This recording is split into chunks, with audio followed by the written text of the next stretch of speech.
What's up, agency owners? Jason Swenk here with the Smart Agency Masterclass, a podcast dedicated to helping agency owners grow faster and sharing other people's stories. Today, I have one of my good friends, amazing agency owner. We're going to talk about how they have tripled their agency growth. So let's go ahead and get into the episode.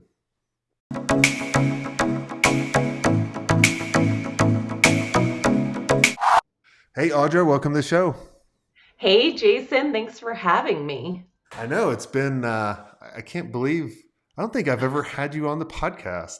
You've been eluding me for, No, I don't know. Have I? I don't Maybe. know. Maybe I've been eluding you. We'll have to ask Stacy. Yes, she knows all. She does. But for the people that don't know who you are, tell us who you are and what do you do? Yeah, so my name is Audra Brim, and I am the owner of Brim Media, an awesome social media agency that specifically focuses in the fashion and beauty world. We love doing all things social for them. And how did you get started? Why did you start an agency? Um, it kind of fell in my lap. I love telling this. I was pregnant with my second child, and I was on a job interview because my husband and I are crazy.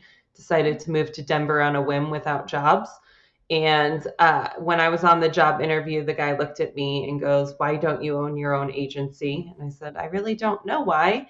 And I went home that night and asked my husband if he thought I was crazy to start something while I was pregnant. And he said, "No, let's just do it. We're crazy people." And it started that day. And though that job interview I went on, they were actually our first client. So it worked out perfectly. And so what did you charge the first client? Oh, gosh. So bad. I think I charged $800 a month. Like thinking about that is so embarrassing to say out loud. I just didn't know. We talk about this a lot, but I didn't know my worth or value. I was just excited to be starting out. And I think anyone starting out just says yes to everything. You become the yes man. And I was like, sure, like that sounds good. I know I'll get other clients. And yeah, they were grandfathered in for a very long time too, which is worse to say. That's okay with the first couple clients. Yeah. What changed when you actually started figuring out what you guys were worth? Because there's a lot of agency owners out there that they're still really struggling with this. I was literally chatting on Slack a little while ago. Someone was like, "Should I post my prices on my website?" I was like, "No." And they were like, "Even Yeah. if it's 3,000?" I was like, "Well, if you want to charge 3,000 for the rest of your agency career, go for it." But what changed? Yeah, I think it took me a long time to figure out my worth and value of the agency, and every day kind of teeters. Some days I'm like, ooh, do we actually provide the value that I think we provide? And then I go backwards into a deep, dark spiral. But I think hearing your clients, and we call them partners, but hearing your clients talk about you when you're on those phone calls, you hear how much value they're given. Uh, for us, we call ourselves a marketing arm. Yes, we do social media, but for our clients, it's so important to us that they value us and they look at us as their extended family, basically, and extended employment. So that to me is worth every penny that they spend. Even if we can't get to the exact ROAS every month, they still see so much value coming in. And that was the moment my mind shifted of going, I need to stop saying that oh, can we keep charging this? Or do we think we can charge this? It's like, no, like if they hired an internal person, they'd be charging more. Like they would have to pay a lot more. What what helps you other than kind of hearing your clients? Because I know a lot of times we spiral backwards going, can we really Mhm. charge this amount? Other than like chatting with the clients, what are some other things that helped you over that mental barrier? I think for me, the huge thing is I love learning. So if I can keep learning and feel like I'm ahead of the curve, then I feel like we're giving value. If I'm sitting back Or if anyone on our team is sitting back and twiddling their thumbs, then no, we're not giving value. But if we're constantly learning and evolving and what our industry is doing, then why wouldn't people want to pay us the most amount? Because not that we're the best, because I don't think you could be the best in social media. I think you always have to be evolving to be better. But if we can always get better, then we're always better for our clients, which means they should be paying us a lot more. Now, there's one other thing that I know people struggle with, and I remember you talking about this in the mastermind where we always talk about you're growing and you're going through many levels in the agency, and one of the levels is when you get out of sales and you hire salespeople. Now, when you did that, what happened? Like, how did you feel about getting out of sales? It was horrible. I literally came crying to Jason and Stacy, and I was like, I feel like I'm not worth anything. I don't know what to do with my life. I was twiddling my thumbs.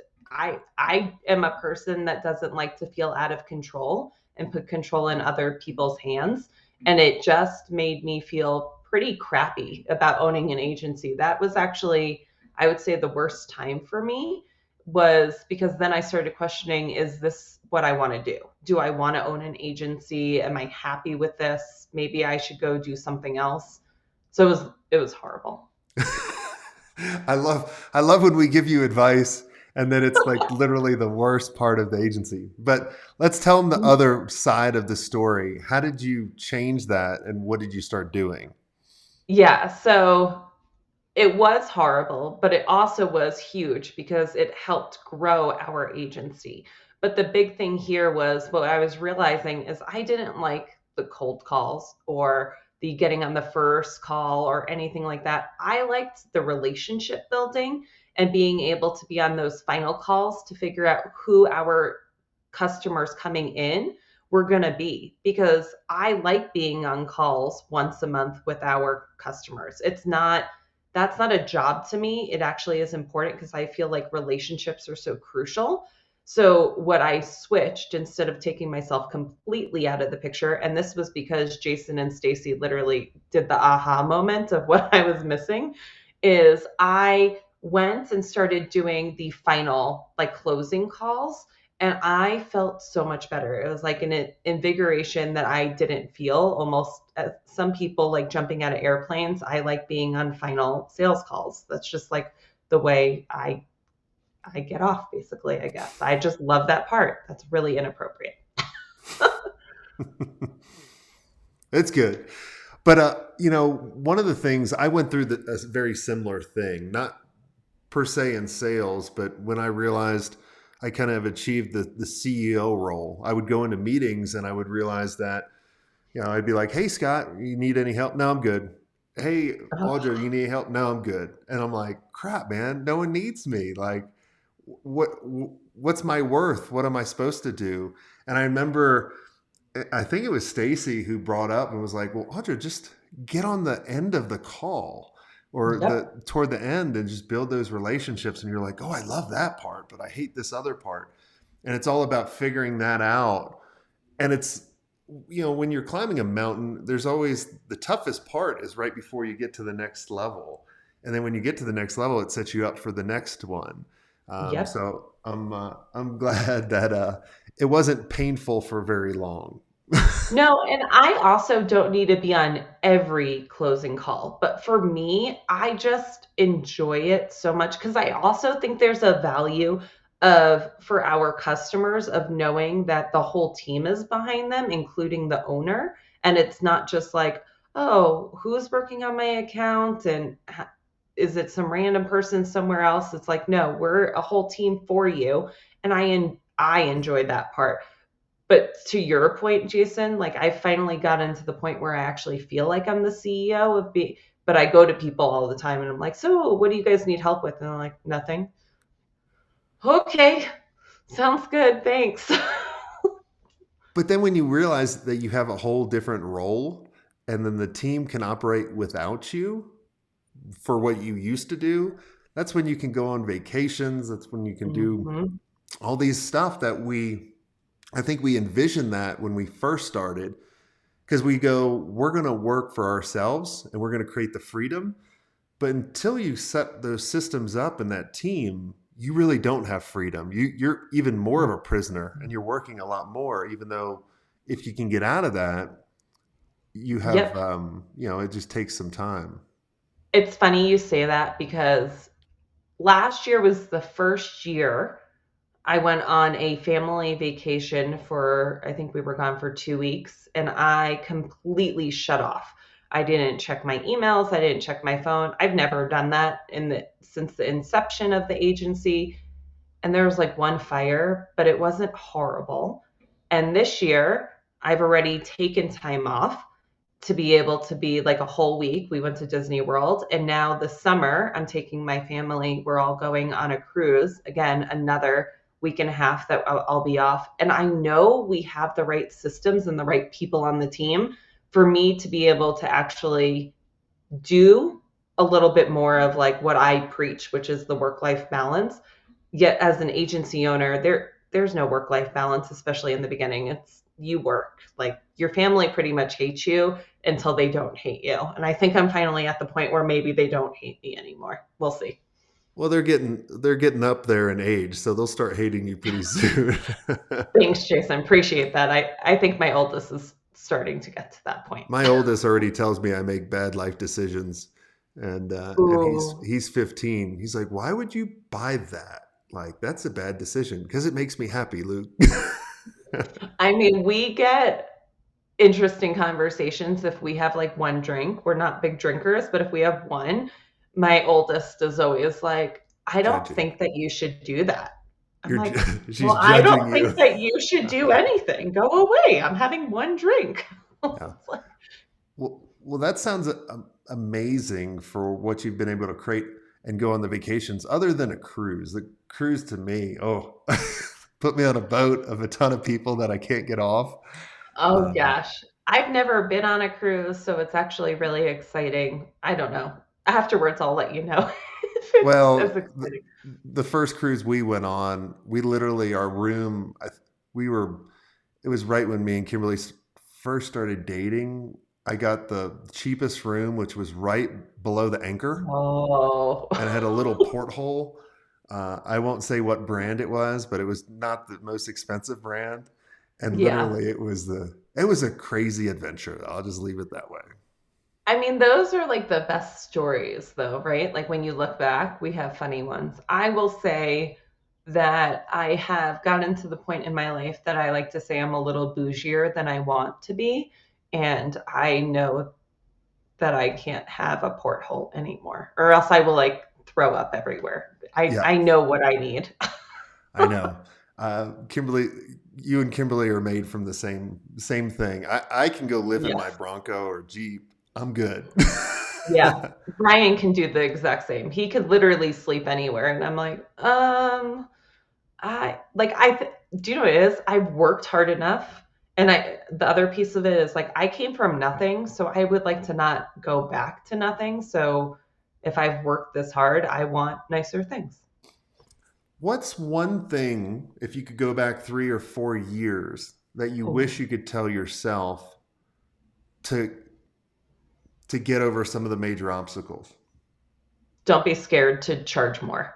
I was terrified to charge more. I thought every time we increased our pricing that someone would leave. And it's okay if they leave. I've gotten to the point that I actually enjoy saying no to people that aren't a good fit instead of saying yes to everyone. But at the time, I was so scared that if we said no, if we said no, our reputation would be ruined, or people would start saying, "Oh, they're too expensive." No, like we work our butts off. And if you go into the corporate world, if you work your butt off, 99% of the time you're asking for a raise. So why wouldn't we ask for raises on the other end? And I think in my head, I just thought people didn't see that. They saw this little girl having an agency that didn't really know what she was doing. And in reality, I look back and I'm like, I did know what I was doing. Like, look at what I've built. And it's okay to sometimes overvalue yourself than undervalue yourself. How do you make sure it's the right prospect for you that would be a good client? What are some things that what are some red flags that will be like, yeah, this is not the right person? Oh gosh, they still come up every day. A good red flag is usually for me. We just worked with an agency and they just could not deliver what we needed from them, and that could be two ways. So I start to probe a little bit more of like, well, what are you looking for? What are your actual goals? And usually they're like, well, they couldn't get us to like a 10 times return in a month, and it's like, who do you think you're going to work with? Like that, you're, some people can do that. Obviously, yeah. So there's a couple of boutiques we can get that to, but I'm not going to promise that. That's a crazy deliverable. So that's usually a huge red flag for me. And then, gosh, I've had a couple that are so funny. One has been, do you think we can split up our payments into multiple times a month? And it's like, nope, immediately a red flag. Like you clearly can't afford us and you're just banking on that we're going to make you money. So no, I will never go to that situation. And a big one for me is usually if a business owner thinks they know more than us, not that they think that they're a partner, because that becomes very very toxic, to be very honest. It becomes that the client literally belittles our employees rather than treating them as an equal. And I don't stand for that. We are equals. We're not underneath anyone. I don't care if you make billions of dollars, you still treat people the right way. Those are my three major prereqs. Obviously, as long as they're in our sphere and our field that we want to work with too. But the other ones, those are major red flags. I'm sure I could come up with more because they come up literally every day. Yeah, I used to have people would call us up and we'd like, we want to do a MySpace, a Facebook, a Google, and a Yahoo all together but different. And I'm like, oh Yep. my gosh, like, and we want you to own part of this. I'm like, oh, so you want us to do it for free? Yes. Oh, that's the other one, like profit sharing, or usually you just can tell. So, a big one for me now is I'll ask what their monthly revenue is because I want to make sure that they can afford us, but that they're also doing other things. Like, yes, social media marketing and advertising can make you a whole lot of money, but if it's your only avenue, then you're banking so hard on one thing, and we want to make sure you have other things. There's one other red flag, which is if a company doesn't know who they are. That's the hardest thing probably in the world. It's very similar to what you just said, Jason, when they're like, oh, we need to be everywhere, but they need to be different. It's also like if you ask a business owner or the marketing director, whomever you're closing business with, tell me a little bit about you and where you see this business going in the next 3 months, 6 months, year, and then 10 year. And they go, well, I really don't know. It just depends. That to me is a major red flag because they internally have no idea what they're doing.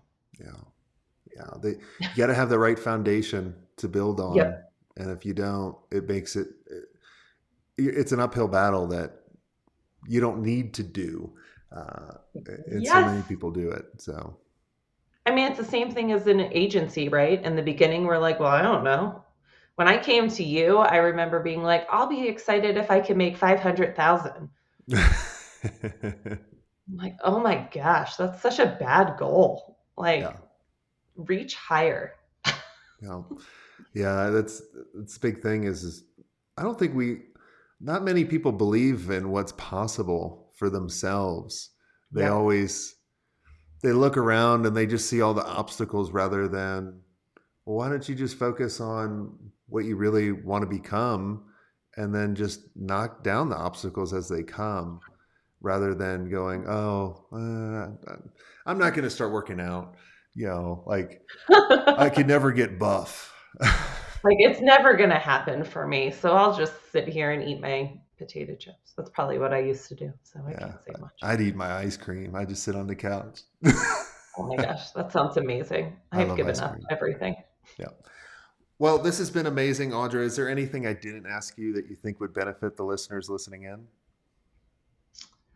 I think a big thing is that we touched on, but just believing in yourself a lot more. As agency owners, we tend to go in a roller coaster of highs and lows. Sometimes the lows feel like they outweigh the highs. But if you look at what you've already accomplished and realize that you can accomplish so much more, it'll feel better in those times because the highs really should outweigh the lows. And if they don't, then you need to rethink what you're doing. But ultimately, like, this is so much fun. Like, being able to own your own agency and have employees that you care about as much as they care about your business too, and grow something that you believe in. Like, know your worth, but also realize like things will always be coming up, even if you have that light dip or big dip at some point. Yeah, and I'll tell everybody listening, when I look back, I actually remember the hard times more than the fun times. And I Mhm. actually appreciate, and like when I get together with some old team members, we actually chat about, oh, do you remember when that sheriff came in and pulled the employee out? Or do you remember when that we pulled the all-nighter doing X, Y, and Z? And those all happened. Or the Oh one thing I gosh. remember, um, when this one client just wanted to, would was kind of like everything you just described that we took on, and they would literally show up at the office every day to look over our shoulder until I finally Oh, had security to kick them out. yeah. There's just something the you do remember the craziest of times. And I think because we're all coming out of 2020, 2021, and just COVID in general, and there's a lot of lows that happen to some agencies, you'll laugh about those times more than you'll like cry about them. Like, I'm already in a phase right now that I look back 2 years ago and I laugh about what I was stressing about. I'm like, oh my gosh, what? Like, that's actually just funny to me now. Or can you believe that we were stressing over an $800 a month client leaving us? No. Very, I very would be small. stressing if it was like $1 million client. That makes more sense. But at the same point, you keep building and you keep looking to like what's next and how can you keep growing from that. Yeah. Well, awesome, Audra. What's the agency website people go and check out the agency?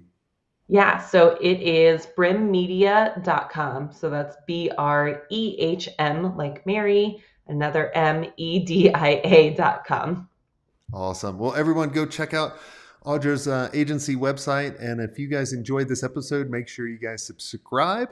Make sure you tell other agency owners. And if you want to be around amazing agency owners like Audra that can see the things you are not able to see because you're too damn close to it, I'd love to invite all of you to go to digitalagencyelite.com and apply to the mastermind. And we will chat with you soon. Take care.